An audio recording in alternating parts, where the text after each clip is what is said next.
ఇంట్లో పని అంతా అయిందా? అంతా అయిపోయింది అమ్మగారు. ఇంక నేను వెళ్ళొస్తా. పొద్దుపోయింది, జాగ్రత్తగా వెళ్ళవే. అట్టాగే అమ్మగారు. బాబు గారు మంచి మాట చెబుతాను రా. బాగా పొద్దుపోయింది, ఇంటికి వెళ్ళాలంటే భయంగా ఉంది అని చేత మేడ మీద ఈ రోజు ఇక్కడే పడుకుంటానని అమ్మగారితో చెప్పి నువ్వు మేడ మీదకి వెళ్ళి పడుకో, నేను నెమ్మదిగా పాక్కుంటా వస్తాను, సరేనా? అమ్మగారికి అనుమానం రాకుండా నేను బయటికి వెళ్ళి అడుగు మీద కూర్చుంటాను. నువ్వు నా కోసం ఇద్దరు చూస్తూ ఉంటావుగా నా చిలక్క.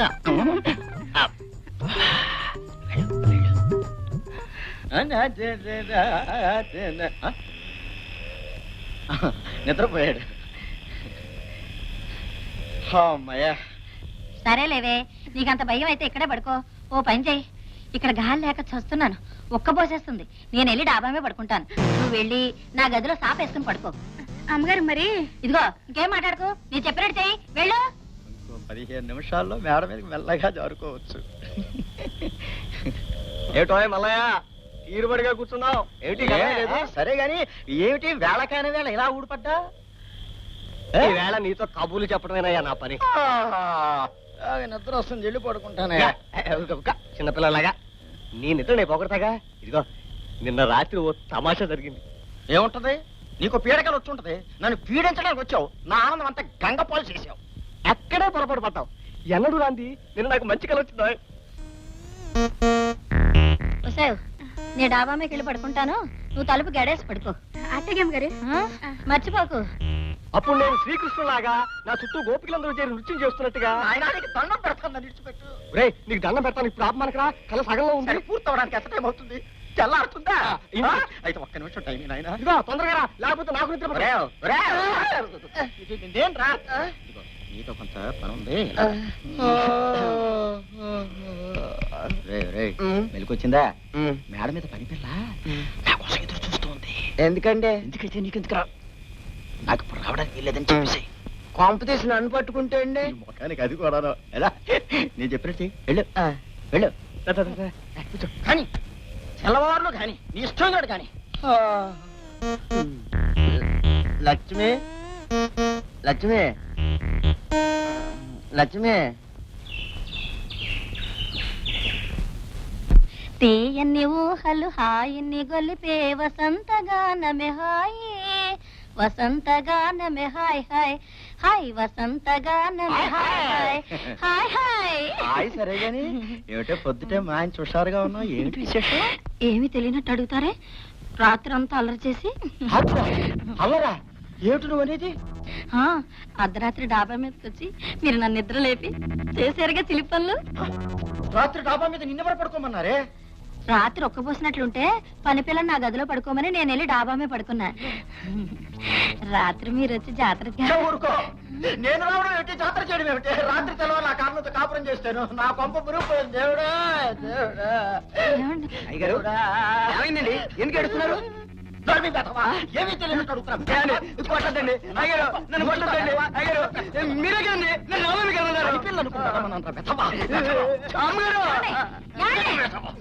తప్పు చేస్తుంది మీరు, వాడండి కొడతారు. తప్పు చేసింది వాడు. రాత్రి డాబా మీదకి వచ్చి నిన్ను వాడు నిన్ను అయ్యబాబా నోడుతాడు చెప్పలేదు. ఈ విషయం మీకు తెలియపరచడానికి ఇలా అబద్ధం చెప్పాను. పెళ్ళాం కళ్ళు కప్పి తప్పుడు పనులు చేసే మీలాంటి మగాళ్ళకి పెళ్ళామే తప్పుడు పనులు చేసిందంటే ఎంత బాధపడతారో తెలియచేయడానికి ఇలా చెప్పాను. నిజానికి వీడు పనిపిల్ల నేను కలిసాడి నాటకమే ఇది. ఇప్పటికైనా మీకు బుద్ధి వచ్చిందా? అవునా? నాటకమా? ఇదంతా నాటకమా? నిజమా? నిజమేనండి. ఎప్పుడు చేయలే.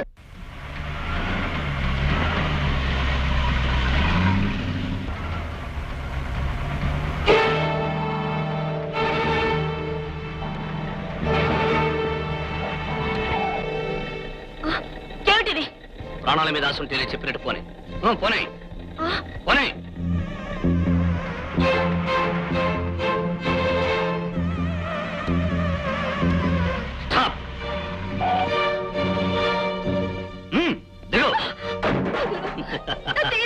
ప్రాణానికి ప్రాణం తీయడం, దెబ్బకు దెబ్బ తీయడం నా లక్ష్యం.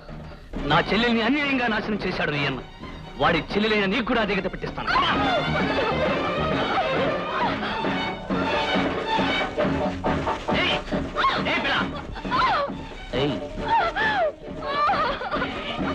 ఏయ్, ఏయ్, శ్రీ, come on.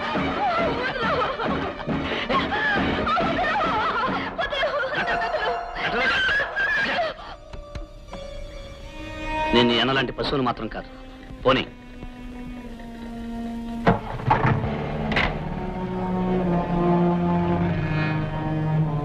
అప్ చేయి. దిగు. దిగమంటుంటే ఊరుకో బాబు, ఊరుకో బావా, బాబు.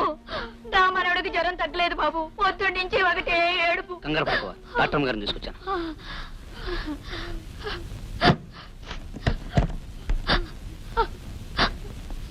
బాబు ఊరుకోవా.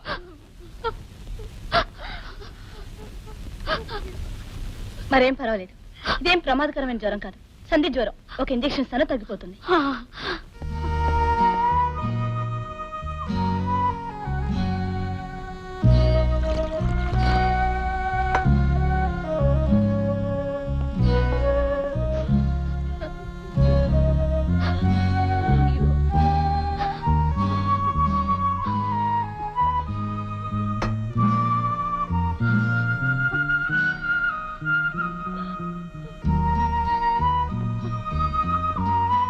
రేపు ఉదయానికల్లా పూర్తిగా తగ్గిపోతుంది. కాస్త నీరసంగా ఉంటుంది కనుక నేను కొన్ని మాత్రలు ఇస్తాను, ఆ వాడుతూ ఉండండి. అలాగేనమ్మా. నేను వెళ్ళొస్తానమ్మా. అమ్మా డాక్టర్ అమ్మా, చావు బతుకుల్లో ఉన్న నా మనవడికి ప్రాణదానం చేశావమ్మా. తల్లి అనేది జన్మనిస్తుంది, ఆ దేవుడు అనేవాడు అది కాపాడతాడు. ఈ రోజు నా మనవడికి ప్రాణదానం చేసిన నువ్వు దేవతవమ్మా, నువ్వు దేవతవి.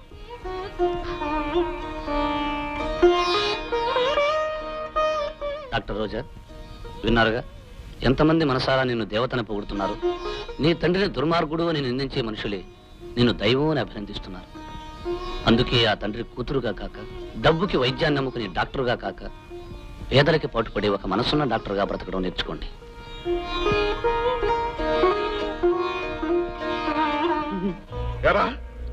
ఇంతకాలం నా సొమ్ము తిని ఒళ్ళు పెంచుకుని వాడు నా కూతురు ఎత్తుకుపోతుంటే ఏమీ చేయని దద్దమలా తిరిగి వస్తారా? అతనికి వాడిని కుక్కని కాల్చినట్టు కాల్చి నా కూతురుని నేనే రక్షించుకుంటాను.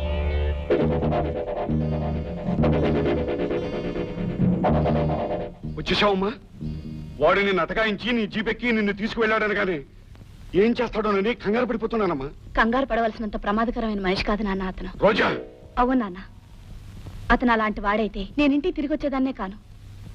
నన్ను ఓ పేదవాళ్ళ ఇంటికి తీసుకెళ్లి చావు బ్రతుకుల్లో ఉన్న ఒక పసిబిడ్డ ప్రాణాలు కాపాడేటట్టు చేశాడు. పైగా అతను ఏమన్నాడో తెలుసా నాన్న? తను శేషగిరి అన్నయ్య లాంటి దుర్మార్గుణ్ణి మాత్రం కాదన్నాడు. నాకది నిజమని కూడా అర్థమైంది.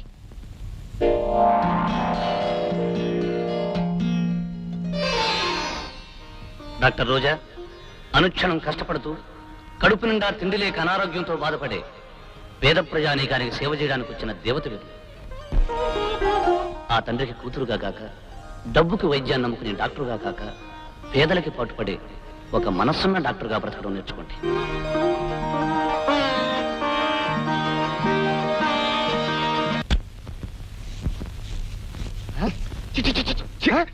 ఏమిటండి ఇది? ఏదో ముష్టివాళ్ళ మహాసభ జరుగుతున్నట్టు పైసాధికారులు వెళ్ళి వాళ్ళందరూ ఇక్కడ చేరారు. కొంపదీసి అమ్మాయి గారు డబ్బు తీసుకోకుండా వైద్యం చేస్తున్నారా ఏమిటి? పసిపిల్లదైనా తెలియజేస్తుందేమో కానీ నేను వెళ్ళి మందలిస్తాను. ముందు వీళ్ళందరినీ బయట తరివి. మీకేమీ ఇచ్చుకోలేని పెద్దన్నమ్మా.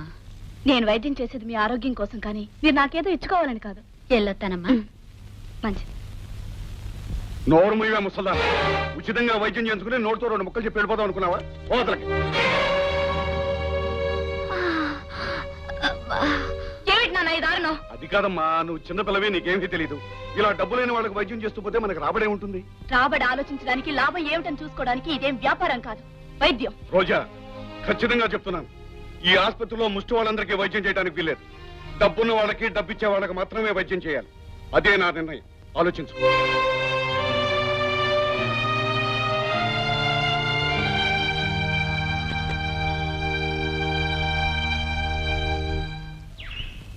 అయ్యగారు, అమ్మాయి గారు పెట్టే బాగా తీసుకుని వెళ్ళిపోతాడు.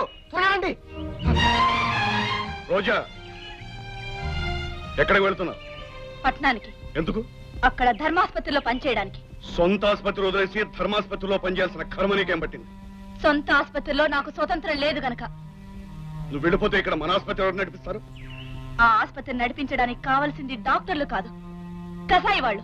రోజా, అవును నాన్న, ఇందాక నా కళ్ళ ముందే నా పేషెంట్ అవమానించావు.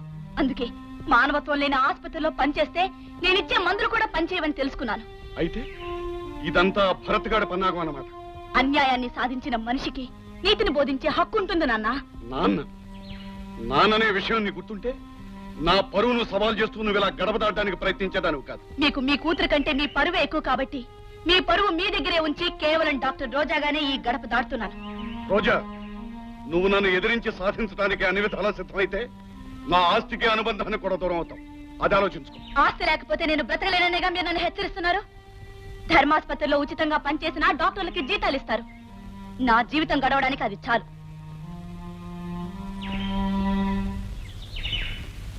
అయ్యగారు, అమ్మాయి గారు కొంతకాలం పాటు మన నుంచి దూరంగా ఉండడమే మంచిది. ఎందుకంటే తమరిని మాత్రం ఎదిరించే శక్తి ఆ భరత్ గాడి వల్లే వచ్చింది. ఆమె ఇక్కడే ఉంటే ఖచ్చితంగా వాడి మాటలు విని మరింత మారిపోతుంది. అందుకని ప్రస్తుతానికి వెళ్ళటమే మంచిది. భరత్, భరత్, ఏమిట్రా త్యాగు, ఏమైంది? డాక్టర్ అమ్మ వాళ్ళ నాన్నతో గొడవపడి పట్టణం వెళ్ళిపోతుందంట. అలాగా? హే రాముడు భీముడు, పద. హే! హే! హే! రాముడు భీముడు త్వరగా. డాక్టర్ రోజా, వెళ్ళిపోతున్నారా? అవును, నేను ఈ ఊళ్ళో ఎందుకు ఉండాలి, ఎవరి కోసం ఉండాలి? మీరిచ్చే మందు కోసం, మీరు చేసే వైద్యం కోసం, గుండెల్లో ఆశల్ని, కళ్ళల్లో ప్రాణాల్ని నిలుపుకుని మీ దగ్గరకు వచ్చే పేదవాళ్ళ కోసం ఉండాలి. అవును రోజా, మీ చదువు, మీ శక్తి ఈ ఊరి పేద ప్రజలకు ఉపయోగపడాలి. మీకు ఇక్కడ ఏ లోటు రాకుండా చూసుకునే బాధ్యత నాది. నాతో రండి ప్లీజ్.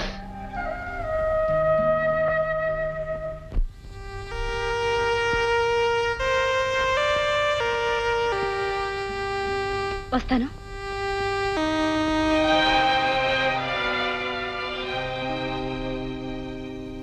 రోజా, ఏమిటి నువ్వు చేస్తున్న పని?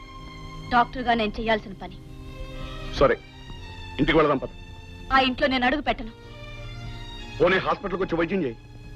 అది డబ్బున్న వాళ్ళ ఆసుపత్రి. అక్కడ డబ్బు కోసం వైద్యం చేయడం కంటే పేదవాళ్ళకి వైద్యం చేయడంలో ఎంతో ఆనందం ఉంది. వైద్యంతో పాటు మాట కూడా నేర్చావన్నమాట. నిన్ను బలవంతాన్ని ఇచ్చుకెళ్తాను. ఏం చేస్తావో చూస్తాను. ఆగు నాన్న, నేనిప్పుడు మేజర్ని. నా ఇష్టాలు నావి. నన్ను ఆజ్ఞాపించే హక్కు, అధికారం మీకు లేదు. పదరాముడు. అయ్యా, ఓ చిన్న సలహా.